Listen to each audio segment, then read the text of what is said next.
Are we really brainwashed by the Western medias? Is Western media really trying to pick on North Korea? These influencers are going into North Korea for a clickbait. Abandoned children prefer to live on the street rather than living in the orphanage because orphanage is just like jail. When food is scarce, even your own blood becomes a burden. Taking care of someone, the orphan on the street, that means you don't get to eat or your family don't get to eat. Hi, how are you guys doing? Do you got any question for a North Korean defector? You look like you do. You look very curious. Defector? North Korean defector. Defector. Yes. Can you explain to me what that is? Yes. Defector. North Korean defector. So I escaped North Korea. Oh, you guys coming another? So I escaped North Korea twice. So first time when I was 14 and second time when I was 16 and a half. And I finally came to America as a political refugee back in 2012. Wow. Where did you escape when you were 14? Where did you escape to? South Korea? First China. China? Yeah, and then I got captured and then I was sent back to North Korea. Yep. And then... You have to go to prison? Because I was a child, no. But adults, yes.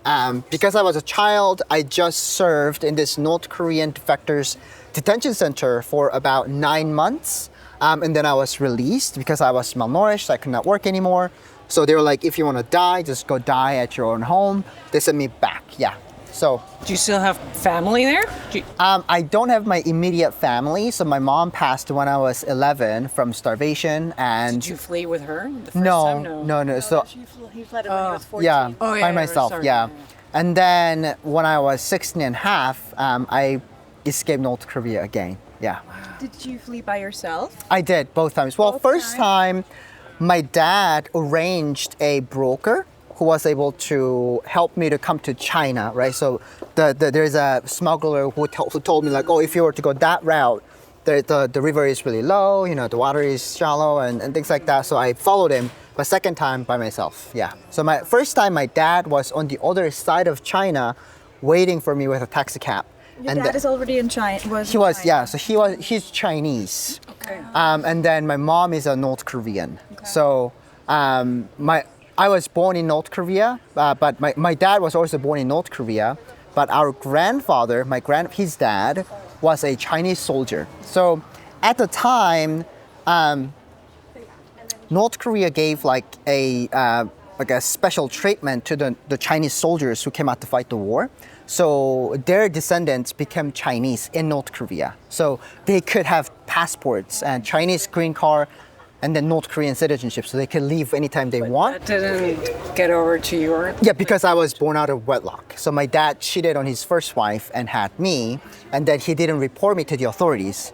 And at the time, it was a famine as well. So that's North Korean regime calls it the arduous march in 1994 when the Soviet Union collapsed and then North Korea had 2 massive floods, and because of that they went into famine, right? And then my dad abandoned me when I was 5 and he left to China and he didn't come back. Because of that, my mom died. And then when I was 14, my dad was like, okay, I want to see, Choru, which is me. So he was able to help me to escape North Korea for the first time by arranging brokers and waiting for me with a taxi cab. And then the second time was by myself, yeah. Is there an orphanage that you lived at? There are orphanages. Yeah, so there are orphanages, but I used to live with my aunt, so my mom's mom. But oftentimes I get kicked out, and there was a time in my life where I lived in an orphanage for a short period of time, and also I was homeless for a short periods of time too. But a lot of kids that are in North Korea, or even we have a special word for orphans. It's called 꽃제비, like abandoned children, and they live on the street. But they prefer to live on the street rather than living in the orphanage because orphanage is just like jail. Like the older kids would bully you and they would take your food and they take your clothes. Do people treat you as a child living on the streets in North Korea? Do they help you or do they abandon you as well? Yeah. What's the mindset there? Yeah, well, that's a great question. When food is scarce, even your own blood becomes a burden, right? So taking care of someone, let's say that the orphan on the street, that means you don't get to eat or your family don't get to eat if I were to feed that person. So a lot of times, like, yeah, of course, like we want to spare some, right? And we want to do something. Like I personally wanted to do something for other orphan kids who are more malnourished than I was. But the truth is that if I do that, like I'm gonna be starving. Like I don't know if I'm gonna survive tomorrow, right? So it's very unfortunate, but not a lot of people Look care. out for yourself. Right, yeah. So that's kind of like the mentality and attitude towards the North Korean orphan kids. Yeah, that's the thing that you don't really see in the North Korean state media, where they portray massive like hotels, water park, right? Like the North Korean like propagandas. You don't see that, but What do you think of tourists coming into North Korea from South Korea? Because they have those tours, right? Oh. Where you can go to the border. Yeah. You used to be able to go through the tunnel. Right. And now they Blocked it. They blocked the Yeah. tunnel because there was an American trying to escape or to North some- Korea. Yeah, something. Was it like that. Travis King? And or- now I don't remember. I just know Try the to story. escape to Yeah, North he was Korea. Oh, wow. Yeah. He was an American soldier who Exactly. Yeah. yeah, a private. And He, now you can only look into North Korea, basically. Yeah. What do you think of that? Like, that's a great question. Well, so I mean, the tourism goes far before, right? And like before Travis King. So there were different programs that are set by South Korean government to actually strengthen their relationship, right? Both North Korea and South Korea. I am okay with that because they're trying to establish economic kind of like a relationship, right?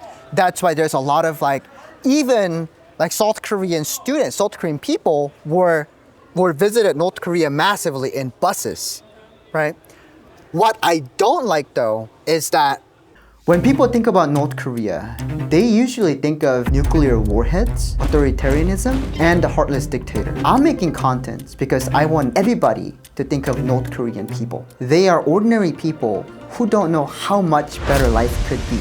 If you want to help me be a voice for voiceless North Koreans, I would love for you to support me on Patreon, where you can get early access to full-length videos, all sorts of fun pictures, outtakes, and other exclusive videos. Thank you, and I hope to see you there.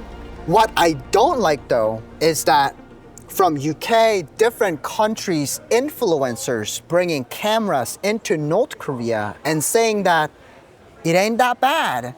North Korea is a socialist paradise. yeah, because they're only being shown that small. What you are like, basically, even the influencers themselves are shown what the North Korean regime is showing you, right? Yeah.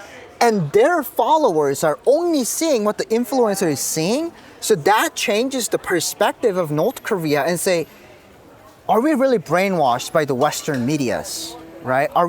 Is Western media really trying to pick on North Korea? And the reason why Americans can't visit North Korea is because America saying that North Korea is bad, when in reality, North Korean people are really suffering, and these influencers are going into North Korea to actually just for a clickbait, right? They think it's like the museum. They think it's like, oh yeah, it's amazing, It's like, what are you doing? It actually works in favor of the government. And North Korean regime gets free marketing out of it, right? North Korean regime don't really have to do anything. And then what they do is they use that image and they would put it into state media and say, look, because our regime is so great, our country is so great that these people coming in and just worshiping or like paying respect to like dead leaders of like Kim Il-sung and Kim Jong-il because we're just so great, right? So it goes both ways, right? And on top of that, you are paying money to the North Korean regime who is actively trying to build nuclear weapons to continue to oppress its people. Like, what are you doing? It's like, Is that wake why up. you're doing this? Exactly. Yes. Yeah. So, Educate people. yeah. So how does that work? You said you went to China and then from China to the US, or Yeah. is there like Yeah, there's a Time you also went to China? second time. So like 99.9% of the North Korean defectors, I would say 90%. They swim across the sea. You know, there are people who swim like 8 hours on the sea to come to South Korea or to Japan. Isn't that crazy? Like people swim like hours. We're from Austria, so we Okay. have a bit of the refugee. Yeah, yeah. I don't want to call it a crisis because it's not. It's a crisis in their countries. That's why they have to come. But Yeah. they swim across the Mediterranean Sea, right? Yeah. So I was wondering if it's like the same because we have these refugee centers as well. Yeah. They stick people together, and then it takes like I don't know years and years and years And months and years. to get to your residency. Yeah. That's the case. So when you come to China, we made this underground railroad of people like human rights activists who are trying to rescue North Korean defectors and bring them to South Korea. So they embark on a long journey from China all the way across to China. It takes about a week to cross because that's how big China is. And then buses, the motorcycles, minivans, walking, and then we come to Laos, and then in Laos we across the border to so there's a Laos and then Thailand. Yeah. So we cross Mekong River and then we come to Thailand and then we surrender to Thai police. And say you're Yeah, I'm a seeking Korean. asylum. Yeah, seeking asylum. Then they would arrest us, and then they would put us into the international refugee camp, and then they would deport us back to South Korea. Because Thai government does not recognize North Korea and South Korea as two different countries, one country. Instead of sending you back to North Korea, they send you back to South Korea and say, Okay. you're not allowed to enter Thailand for X amount of years. Yeah. And then in South Korea, you get Yeah, the day that you asylum or no? the day that you arrive in South Korea, you get a citizenship, and then you get a passport because, in my understanding, South Korean government does not recognize North Korean regime as a government. They recognize it as like a cartel, lack of better words, cartel. And then the people are held against their own will, right? Held against their will. And then so they recognize them as like, oh, you're my people, so I'm gonna give you South Korean citizenship. So the day that they arrive there, yeah, I get goosebumps. Yeah, Hearing yeah, that. It's like that. It's yeah. I mean, it's Like- 22 million people. Yeah, 22 million people are and I say that too. Like, I don't call North Korean government. I don't call them a government because not. they're regime and they're a cartel, right? They're human trafficking, and if you were to dig into this like pleasure squats, they like abuse, weapon trading, drug trading. If you dig deeper into it, it's worth it. Yeah. a chaos. Yeah. So yeah, sorry. Go ahead. How was it for you when you went from almost starving to then living in America? You know what I'm trying to say? Or Yeah, where I'm that's trying to get at? Yeah, yes, that's my favorite question. You came here and then you had a foster family here. I did, yeah. So to simply put, it felt like getting into a time machine and just fast forwarding 50 years into the future.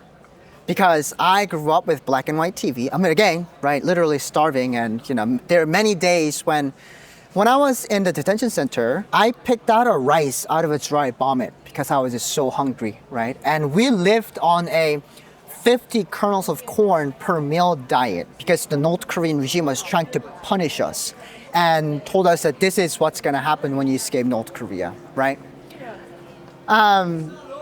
Given that context, coming to America, I mean, life changing, right? And so many technologies, internet, smartphones, like I couldn't tell the difference between a computer and a TV, but now I'm a software engineer. Hi, good for you. It's a pretty big jump, But I'm grateful because I've gotten second chance at life, and I wish that my friends had the same thing too. And if I could open up a portal, right, and go back to North Korea, and I don't know how I would convince my friend like this is reality in America. This is like the reality in America where AI is writing code for you, and AI is just doing everything for you. Like I don't know how am I gonna convince them, but I want that for them. So hopefully one day that will become a reality and dream. One more question. How long until or did you end up traveling with the South Korean passport then, or were you just then seeking asylum in the U.S.? Yeah. I did not have any proof of I did not have any proof, but I mean, it's a story, right? And that I'm a North Korean refugee, and we were in the North Korean groups all together, and we have friends. I have a friend who was in North Korea. But yeah, we didn't have any kind of identifications or passport, nothing like that. It just literally nothing. Yeah. And then we came to South Korean embassy in Thailand, and then we did the interviews, because they want to make sure that you're not a spy, right? Because spies do apply for political asylums, and then they do bad stuff. Yeah. So they went through extensive interviews to make sure okay, so you were born in this, it all matches, and then South Korean government would accept North Korean defectors, yeah. But a lot of them actually brings North Korean passports. But again, China, right? Chinese government don't accept North Korean people as refugees or economic migrants. So as if you are captured in China without, the proper documents, they would capture you and send you back. Yeah. So that's when you become the North Korean defector. Yeah. Fascinating stuff. Well, I guess we did have quite a few questions. Yeah, that was amazing questions. Thank you so much, Raz. Bye, guys. Bye, guys.